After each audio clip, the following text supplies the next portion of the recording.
트럼프는 한국에 대한 확고한 믿음이 있었어요. 돈 협상을 하게 된다면 고개를 숙일 거라 생각했죠. 하지만 협상 때 놓여진 한 장의 문서에 미국은 벌벌 떨기 시작했는데요. 돈만 받던 트럼프는 그 금기의 단어를 보고 아무것도 하지 못했습니다. 가만히 있던 조그마한 나라의 쿼터를 건든 미국의 최후는 어떻게 되었을까요? 영상을 보기 전 구독과 좋아요 눌러주시면 영상을 제작하는 데 있어 큰 힘이 됩니다. 저는 제임스 매튜스입니다. 펜타곤에서 23년째 무기 체계를 평가하는 일을 해왔죠. 매사추세츠 공대를 나와서 이 일을 시작했을 때부터 한 가지 원칙이 있었습니다. 데이터만 믿는다는 거였어요. 2024년 4월이었습니다. 이란이 이스라엘을 향해 드론과 미사일 수백 발을 쏴댔죠. 중동이 발칵 뒤집혔습니다. 펜타곤 회의실에 긴급 소집이 떨어졌어요. 동맹국들 방공망을 당장 보강해야 한다는 거였습니다. 회의실 분위기는 무거웠습니다. 장성들이 돌아가며 보고를 받았어요. 이스라엘 아이언돔 추가 배치안이 먼저 올라왔습니다. 레이시온 담당자가 말했죠. 생산에 18개월이 필요하다고요. 다음은 패트리어트 미사일이었습니다. 록히드 마틴 쪽 답변은 더 가관이었어요. 우크라이나 주문 때문에 24개월은 기다려야 한답니다. 저는 속으로 한숨을 쉬었습니다. 18개월이면 1년 반이에요. 24개월이면 2년이고요. 전쟁은 지금 일어나고 있는데 말이죠. 그때였습니다. 회의실 뒤편에 앉아있던 하급 분석관 하나가 조심스럽게 손을 들었어요. 젊은 친구였습니다. 이름도 기억 안 나네요. 그 친구가 서류 한 장을 들고 말했습니다. 한국의 중거리 미사일 시스템을 검토해보면 어떻겠냐고요.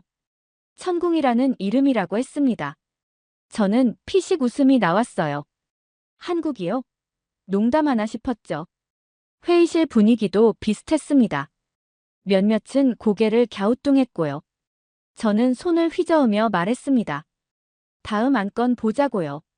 그런데 그 친구가 물러서지 않았어요. 납기가 72시간이라고 했습니다. 저는 귀를 의심했죠. 72시간이요? 오타 아니냐고 물었습니다. 72일 아니냐고요. 아니면 72주라도 써놓은 거냐고 따져 물었어요. 그 분석관이 고개를 저었습니다. 72시간이 맞다고 했어요. 이미 생산이 완료된 재고가 있답니다. 대통령 승인만 떨어지면 바로 선적할 수 있다고 했죠. 회의실이 조용해졌습니다. 모두가 저를 쳐다봤어요. 저는 황당했습니다. 72시간이면 3일이에요. 미국 무기는 18개월에서 24개월인데 한국은 3일이라고요? 말도 안 되는 소리였죠. 저는 비웃었습니다. 한국산 무기라는 게 뭐가 있나요? 2000년대까지만 해도 미국 기술 라이센스로 조립이나 하던 나라였어요. 훈련기도 록히드 마틴 기술이었고요. 자주포도 독일 거 베낀 거 아닙니까? 품질 관리는 제대로 했는지도 의심스러웠습니다. 그런데 이상했어요. 회의실이 술렁이기 시작했거든요. 옆자리 동료가 노트북을 열더니 뭔가를 검색했습니다. 폴란드가 한국 방공 시스템을 도입했다는 기사가 떴어요. 2024년 초 배치 완료됐다고 나왔습니다. 저는 당황했죠. 폴란드가요?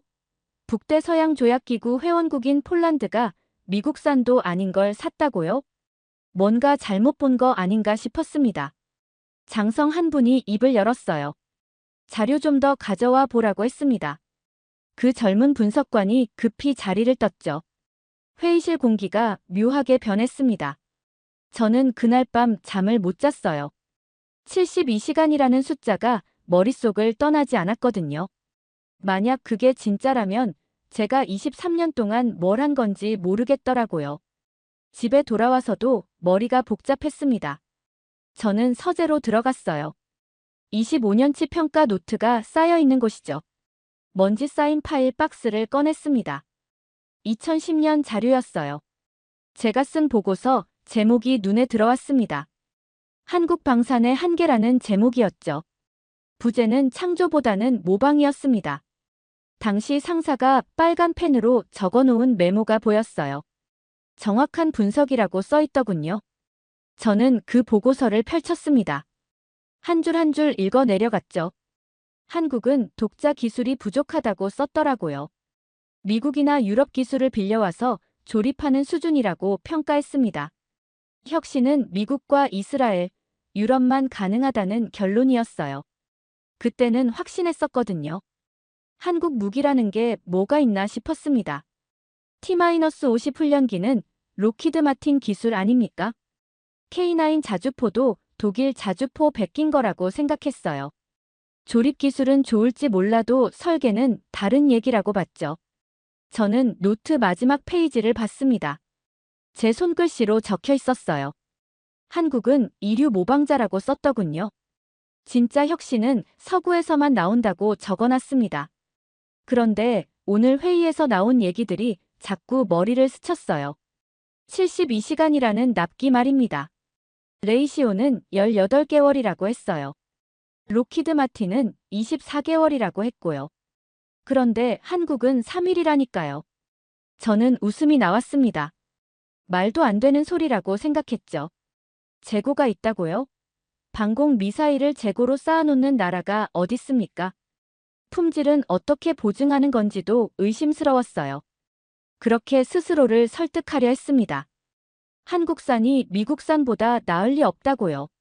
제가 23년 동안 쌓아온 판단이 틀렸을 리 없다고 생각했죠. 하지만 이상했습니다. 폴란드 얘기가 계속 신경 쓰였거든요. 북대서양조약기구 회원국이에요. 미국 무기를 쓸 수 있는 나라입니다. 그런 나라가 왜 한국 걸 샀을까요? 저는 노트를 덮었습니다. 시계를 봤더니 새벽 2시였어요. 잠이 안 왔습니다. 72시간이라는 숫자가 계속 머릿속을 맴돌았죠. 만약 그게 진짜라면 어떡하죠? 제가 14년 동안 한국을 잘못 본 거라면 말입니다. 아니, 23년을 틀렸다는 얘기가 되는 겁니다. 다음 날 사무실로 출근했습니다. 저는 어젯밤 한숨도 못 잤어요. 커피를 3잔 마시고 컴퓨터 앞에 앉았습니다. 한국 무기 데이터를 파헤쳐 보기로 했죠. 솔직히 말하면 허점을 찾으려던 겁니다. 72시간이 거짓말이라는 증거를 찾고 싶었어요. 제 판단이 틀리지 않았다는 걸 확인하고 싶었던 거죠. 자료를 뒤지기 시작했습니다. 한국 천공 시스템 성능 보고서가 나왔어요. 폴란드 국방부가 공개한 자료였습니다. 저는 눈을 의심했죠. 요격 고도가 20km였습니다. 미국 패트리어트랑 똑같더라고요. 요격 범위는 40km였어요. 패트리어트는 30km인데 말입니다. 동시 교전 가능 목표는 12개였습니다. 패트리어트는 8개예요. 저는 손이 떨렸습니다. 이게 진짜냐고 혼잣말을 했죠. 다른 자료를 더 찾아봤습니다. 사우디 방산 박람회 보고서가 나왔어요. 한국 천공 시연 영상이 첨부돼 있었습니다. 영상을 봤습니다. 12발을 쐈더라고요. 12발 전부 목표물을 맞췄어요. 명중률 100%였습니다. 저는 의자에 등을 기댔죠. 가격을 비교해봤습니다. 한국 천궁은 배터리당 기준가였어요. 미국 패트리어트는 247%였습니다. 이스라엘 아이언돔은 189%였고요. 한국이 반값도 안 되는 겁니다. 그런데 진짜 충격은 따로 있었어요.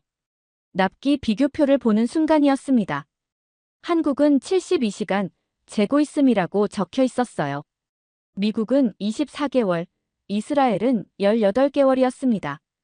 저는 2010년 제 보고서를 떠올렸습니다. 한국은 조립만 한다고 썼었죠. 독자 기술이 없다고 평가했고요. 그런데 지금 제 앞에 있는 숫자들은 뭡니까? 더 찾아봤습니다. 폴란드가 2024년 초에 한국 방공 시스템 2개 포대를 배치했더군요. 북대서양조약기구 회원국 중에서 최초로 비미 국산을 쓴 겁니다. 아랍에미리트도 관심 목록에 한국을 올려놨어요. 저는 깨달았습니다.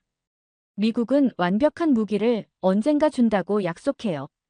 한국은 충분한 무기를 지금 당장 준다는 겁니다. 전쟁은 언젠가 일어나는 게 아니에요.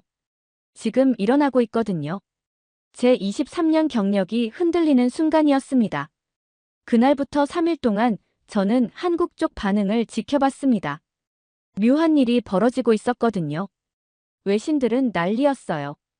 CNN에서 속보를 띄웠습니다. 한국이 중동에 방공 시스템 수출을 추진한다고 보도했죠. 로이터 통신도 따라붙었습니다. 한국 중거리 미사일 긴급 수출 가능성이라는 제목이었어요. 일본 NHK는 더 신경질적이었습니다. 한국의 과도한 자신감이라고 꼬집었죠. 검증이 부족하다고 우려를 표했습니다.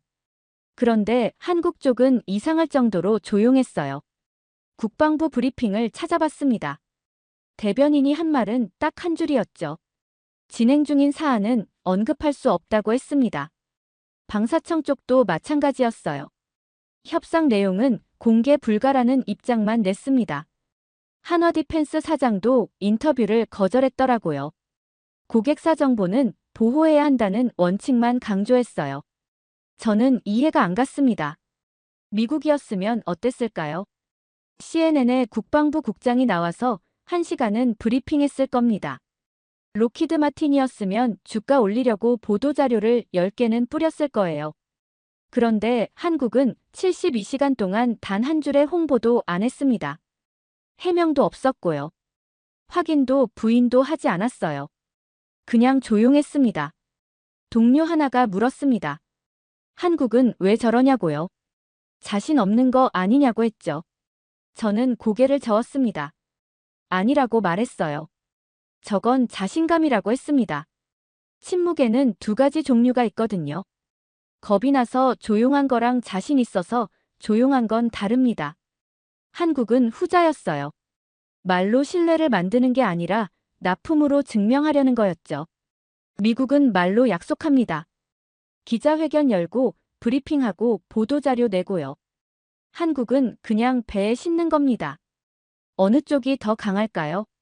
저는 상사에게 보고서를 써야 했습니다. 제목을 고민했어요. 처음엔 한국 방산의 한계라고 쓰려 했습니다. 2010년처럼 말이죠. 그런데 손이 안 가더라고요. 지우고 다시 썼습니다. 우리가 놓친 빈틈이라고 적었어요. 부제는 한국의 재고 전략이었습니다. 엔터를 쳤죠. 그때 휴대폰이 울렸습니다. 동료가 보낸 메시지였어요.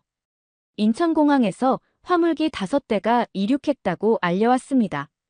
목적지는 중동이라고 했죠. 저는 자리에서 벌떡 일어났습니다. 새벽 3시였습니다. 저는 노트북을 켜고 항공기 추적 사이트에 접속했어요. 손이 떨렸습니다. 화면에 5개의 점이 떠 있었죠. 전부 인천공항에서 출발한 화물기들이었습니다. 우크라이나산 안토노프 124 대형 화물기였어요. 세계에서 가장 큰 수송기 중 하나죠. 이 비행기는 전차도 실을 수 있는 괴물입니다. 그런 게 5대나 동시에 이륙했다는 게 심상치 않았어요. 경로를 확인했습니다. 중동 방향이었죠. CNN 속보가 떴습니다. 한국에서 방산 장비를 실은 화물기 5대가 중동으로 향하고 있다는 내용이었어요. 저는 시계를 봤습니다. 펜타곤 회의가 정확히 72시간 전이었죠. 3일이 딱 지난 겁니다. 군사 마니아들 사이트가 난리였습니다. 실시간으로 화물기를 추적하는 사람들이 수백 명이었어요. 댓글이 미친 듯이 올라왔죠. 저도 그 화면을 멍하니 지켜봤습니다. 누군가 댓글을 달았어요. 한국은 말이 아니라 행동으로 보여준다고 썼더라고요. 다른 사람이 답글을 달았습니다. 미국은 브리핑하고 한국은 선적한다고 했죠. 뼈 때리는 말이었습니다. 저는 침대에 앉아 있을 수가 없었어요. 거실로 나가서 왔다 갔다 했습니다. 72시간이 진짜였던 겁니다. 한국이 거짓말을 한 게 아니었어요. 재고가 정말 있었고, 정말 싫었고, 정말 보낸 겁니다. 미국 패트리어트는 24개월이라고 했습니다. 2년을 기다려야 한다고 했어요. 이스라엘 아이언돔은 18개월이라고 했죠. 1년 반입니다. 그런데 한국은 3일 만에 화물기에 실어보낸 겁니다. 저는 23년 전 매사추세츠 공대 은사님이 떠올랐습니다. 교수님이 늘 하시던 말씀이 있었어요. 데이터를 믿으라고 하셨죠. 편견을 버리고 숫자를 보라고 하셨습니다. 저는 그 가르침을 잊고 살았던 겁니다. 노트북 앞에 앉았습니다. 교수님께 메일을 썼어요. 제목은 교수님 제가 한국을 잘못 봤습니다 였습니다. 본문에는 한 줄만 적었죠. 데이터를 봤어야 했는데 편견을 봤습니다라고 썼습니다. 보내기 버튼을 누르고 나니까 좀 후련했습니다. 화면 속 5개의 점은 계속 중동을 향해 날아가고 있었어요. 저는 그 점들을 한참 동안 지켜봤습니다. 새벽 하늘 어딘가를 날고 있을 화물기들이 보이는 것 같았어요. 약속은 말이 아니구나 싶었습니다. 활주로에서 이륙하는 화물기가 진짜 약속이었던 거죠. 브리핑도 보도자료도 필요 없었어요. 그냥 싣고 보내면 되는 겁니다. 제 23년 편견이 5개의 점으로 사라지고 있었습니다. 한 달이 지났습니다. 2024년 5월이었죠. 국방부 장기전략회의가 열렸습니다. 저는 발표자로 나섰어요. 주제는 방산 공급망 재편이었습니다. 솔직히 떨렸습니다. 제 입으로 23년 판단이 틀렸다고 말해야 하는 자리였거든요. 회의실에 장성들이 앉아 있었습니다. 다들 무거운 표정이었어요. 저는 첫 슬라이드를 띄웠습니다. 우크라이나 전쟁 3년차 현황이었죠. 미국 방산 생산 한계가 적나라하게 드러나 있었습니다. 155mm 포탄 생산량을 보여줬어요. 월 28,000발을 만들고 있었습니다. 그런데 수요는 9만 발이었죠. 3배가 모자랐습니다. 한 장성이 한숨을 쉬었어요. 제블린 대전차 미사일은 재고가 33%나 줄어 있었습니다. 패트리어트는 더 심각했어요. 18개월 대기 리스트가 쌓여 있었죠. 동맹국들이 줄을 서 있는데 줄 수가 없는 겁니다. 생산 속도가 따라가지 못했어요. 누군가 물었습니다. 대안이 있냐고요. 저는 다음 슬라이드로 넘어갔습니다. 한국 방산 수출 현황이었어요. 숫자들이 쭉 나열돼 있었습니다. 폴란드의 K9 자주포 672문이었습니다. K2 전차는 1000대였고요. 2022년부터 2026년까지 납품 계획이었죠. 회의실이 술렁거렸습니다. 호주에는 레드백 보병 전투차 129대를 팔았더라고요. 루마니아의 K9 자주포 54문, 이집트의 96문이었습니다. 엄청난 물량이었어요. 한 장성이 중얼거렸습니다. 저게 다 팔렸다고요. 저는 천천히 말했습니다. 한국이 우리의 공백을 채우고 있다고요. 미국이 못 만드는 동안 한국이 만들어서 팔고 있다고 했죠. 우리가 브리핑할 때 한국은 생산한다고 말했습니다. 회의실이 조용해졌어요. 다음 슬라이드를 보여줬습니다. 비교표였죠. 한국은 북대서양조약기구 표준을 충족하는 게 아니라고 말했습니다. 재정의하고 있다고 했어요. 우리가 안전을 말할 때 한국은 속도를 더한다고 설명했죠. 우리가 기술을 말할 때 한국은 재고를 더한다고 했습니다. 국방부 차관이 물었습니다. 그럼 한국을 어떻게 봐야 하냐고요? 저는 숨을 크게 들이쉬고 대답했습니다. 더 이상 우리가 돕는 나라가 아니라고 했어요. 동등한 협력 관계를 다시 짜야 한다고 말했죠. 이건 빈틈이라고 덧붙였습니다. 우리의 빈틈이라고요. 회의실 분위기가 달라졌습니다. 몇몇 장성들이 고개를 끄덕였어요. 누군가 말했습니다. 빈틈을 메울 파트너가 필요하다고 했죠. 다른 사람이 거들었습니다. 한국이 이미 그 자리에 있다고 말이에요. 저는 그 순간을 잊을 수가 없습니다. 펜타곤이 인정한 거였어요. 한국이 더 이상 받기만 하는 나라가 아니라 함께 만드는 나라라고 말입니다. 2024년 9월이었습니다. 워싱턴 K 스트리트에서 한미안보 포럼이 열렸어요. 로비가라고 불리는 곳이죠. 정치와 비즈니스가 만나는 곳입니다. 저는 패널로 초청받았어요. 주제가 흥미로웠습니다. 글로벌 방산 공급망 재편이었죠. 회장에 들어서는데 놀랐습니다. 사람들이 엄청 많았어요. 자리가 거의 없을 정도였습니다. 한국 방산회사 사장들이 12명이나 왔더라고요. 미국 의회 군사위원들도 18명이 참석했습니다. 4년 전이랑은 완전히 다른 광경이었어요. 동료가 귀띔해줬습니다. 3개월 전에 예약이 마감됐다고 하더라고요. 사람들이 한국 방산 얘기를 들으려고 몰려왔다는 겁니다. 2020년 포럼이 떠올랐어요. 그때는 미국 인사가 85%였거든요. 한국 쪽은 15%밖에 안 왔었죠. 주제도 한미동맹 70년, 미국의 기여였습니다. 완전히 바뀐 겁니다. 제 발표 차례가 됐습니다. 제목은 우리가 놓친 빈틈이었어요.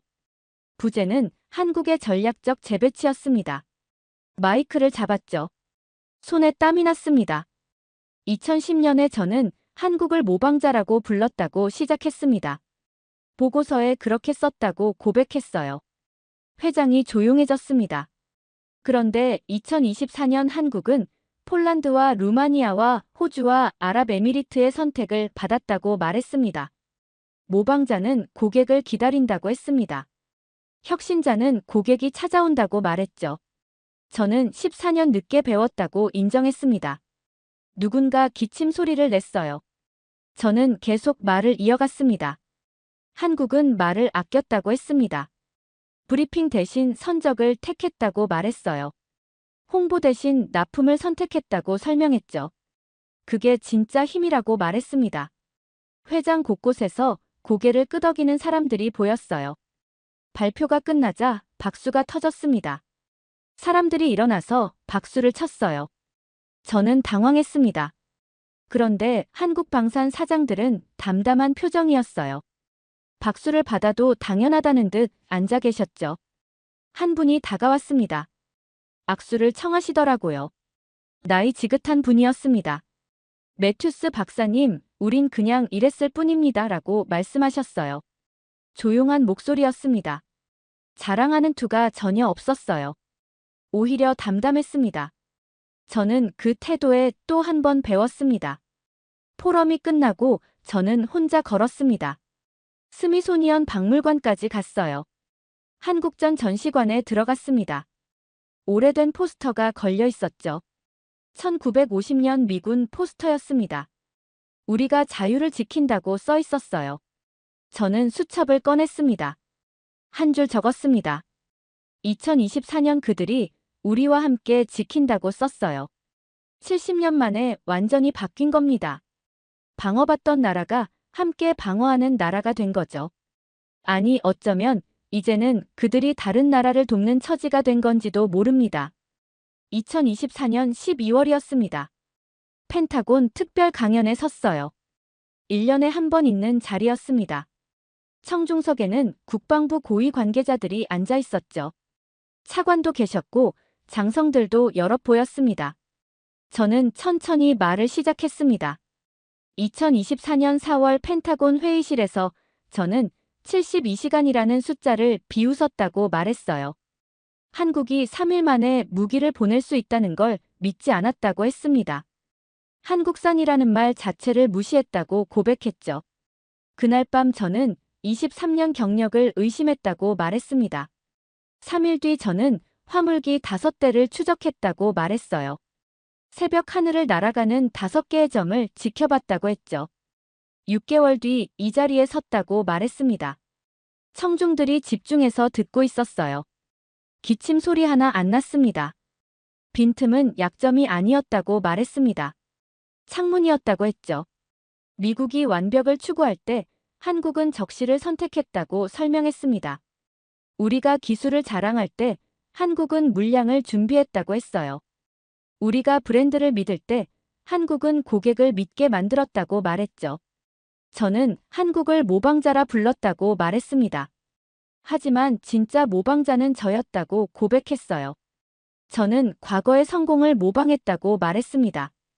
한국은 미래의 필요를 설계했다고 했죠. 차관이 고개를 끄덕이는 게 보였습니다. 슬라이드를 넘겼습니다. 숫자들이 나왔어요. 한국 방산 수출액이었습니다. 2020년 32억 달러였어요. 2023년 173억 달러로 뛰었습니다. 2024년은 220억 달러가 예상됐죠. 글로벌 순위도 보여줬습니다. 2020년 9위에서 2023년 4위로 올라섰어요. 북대서양조약기구 비회원국 중에서 최대 북대서양조약기구 표준 무기 공급국이라고 말했습니다. 미국 의회 보고서도 인용했어요. 한국을 핵심 국방 협력국으로 재분류 검토 중이라는 내용이었죠.